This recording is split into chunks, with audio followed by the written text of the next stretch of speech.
Olá, meu aluno, minha aluna, seja muito bem-vindo ao Gabaritei. Meu nome é professor João Lacerda e a gente vai falar hoje sobre interpretação de gráficos e tabelas, assunto extremamente recorrente no Enem de vocês. Você pode estar assistindo agora no primeiro ano, no segundo, no terceiro ano do ensino médio, com certeza vai aparecer um exercício ou de gráfico ou de tabela para você. Então presta muita atenção na dica. Pega esse nome Gabaritei para você poder gabaritar a parte de matemática. Fechou? Então vem comigo. O nosso primeiro exercício, já para mostrar para vocês que é um conteúdo que aparece em todos os anos, eu escolhi 4 exercícios para a gente trabalhar. O exercício de 2021, o exercício de 2020, 19 e 18, certo? Então acompanha comigo. Esse é o da questão 70, caderno amarelo, lá de 2021. O gráfico apresenta o nível de ocupação dos 5 reservatórios de água que abasteciam uma cidade em 2 de fevereiro de 2015. Nessa data, o reservatório com maior volume de água era o... Então, um gráfico na tela, por favor. Se vocês observarem o nosso gráfico, ele tem lá em cima nível dos reservatórios em 2 de fevereiro e ali do lado ele tem nível de ocupação por porcentagem. Como ele quer saber qual reservatório tinha maior quantidade de nível, o que a gente precisa analisar? Que isso não está no enunciado, ele está nas informações dentro do gráfico. A gente tem o reservatório 1 que tem 105 bilhões de litros, o outro tem 100, o outro tem 20, 80 e 40. Só que isso é o nível total do nosso reservatório. Se olharem do lado, ele mostra a porcentagem para o nível de ocupação. Então, qual que é o nosso trabalho aqui? Você tem que saber interpretar esse gráfico e tem que saber analisar a porcentagem em cima da capacidade total. Então, o nosso reservatório 1, como ele é 20%, então é 20% dos 105. E aí, meu querido, você pode escolher à vontade. Vocês podem fazer igual eu armei para vocês aí, 20% como 0,2. Vocês podem fazer intuitivo, que se eu sei que 10% é 10,5, 20% é fazer vezes 2.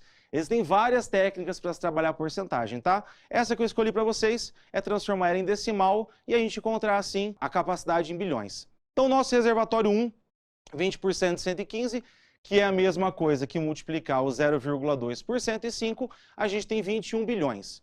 Reservatório 2 é o mesmo processo, 30% de 100, 0,3 vezes 100, 30 bilhões. E assim sucessivamente para os nossos outros 3 reservatórios. Reservatório 3, 50% de 20 dá 10. O nosso reservatório 4, que é 40% de 80, 32. E o 5, que é o nosso 60% de 40, que é 24. Como o exercício quer saber o que tem maior volume, a gente analisa as respostas e percebe que o reservatório 4, ele é o que tem a maior capacidade.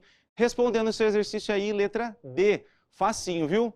Esse outro a gente trabalha com 2 tipos de gráfico. A gente tem o gráfico de coluna do seu lado esquerdo e a gente tem um gráfico de setor circular, conhecido como aquele gráfico de pizza.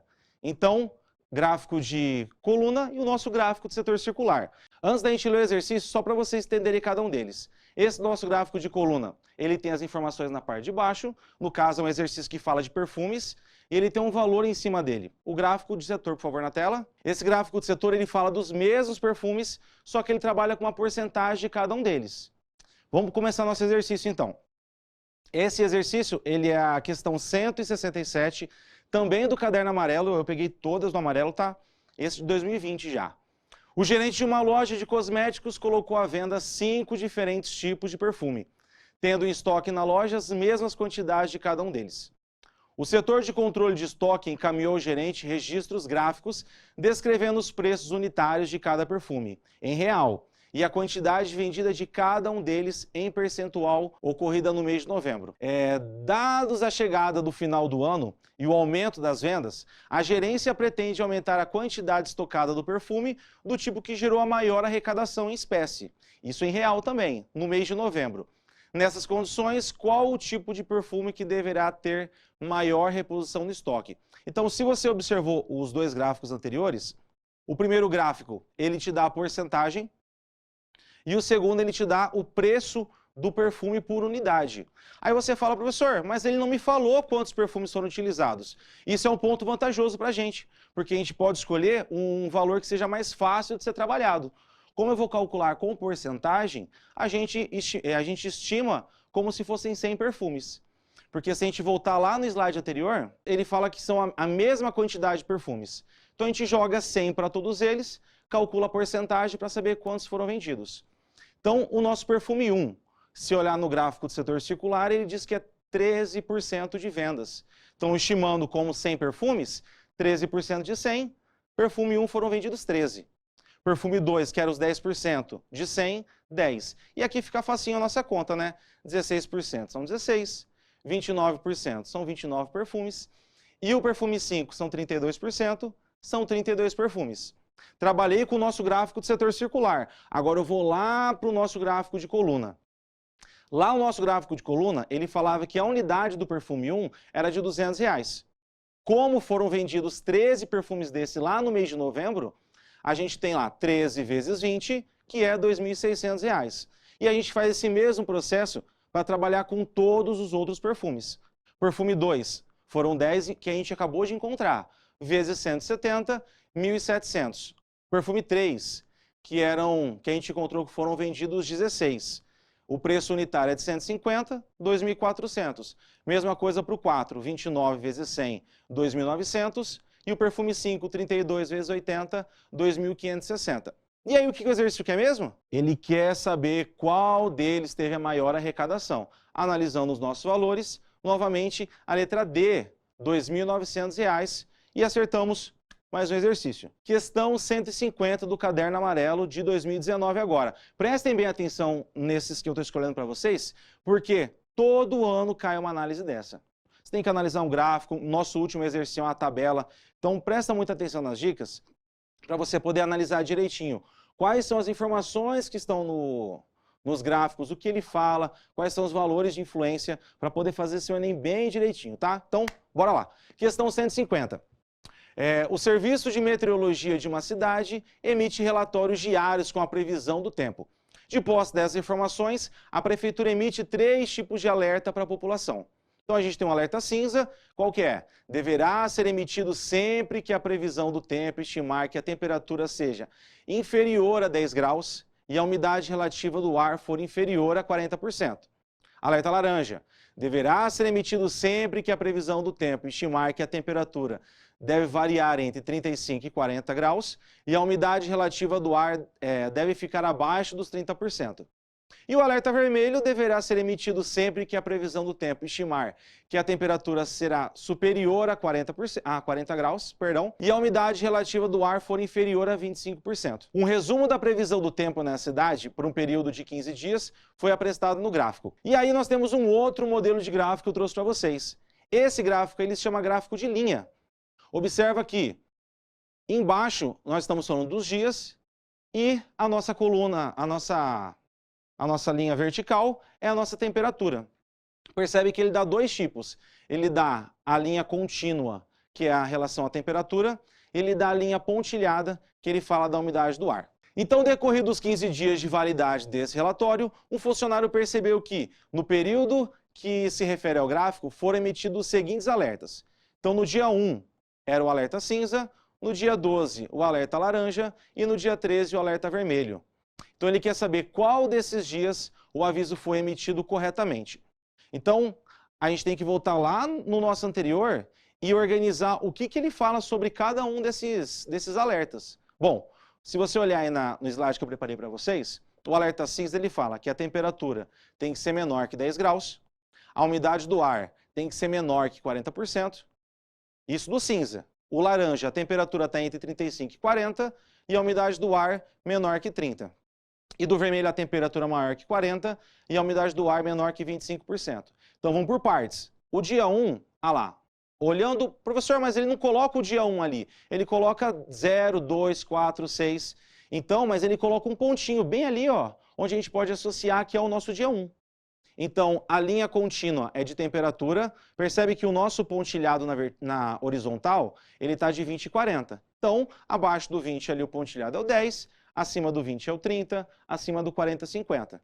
A nossa linha contínua está lá embaixo dos 10 e a nossa linha pontilhada está lá entre 30 e 40. Se a gente olhar a nossa regra anterior, o nosso dia 1 está certo.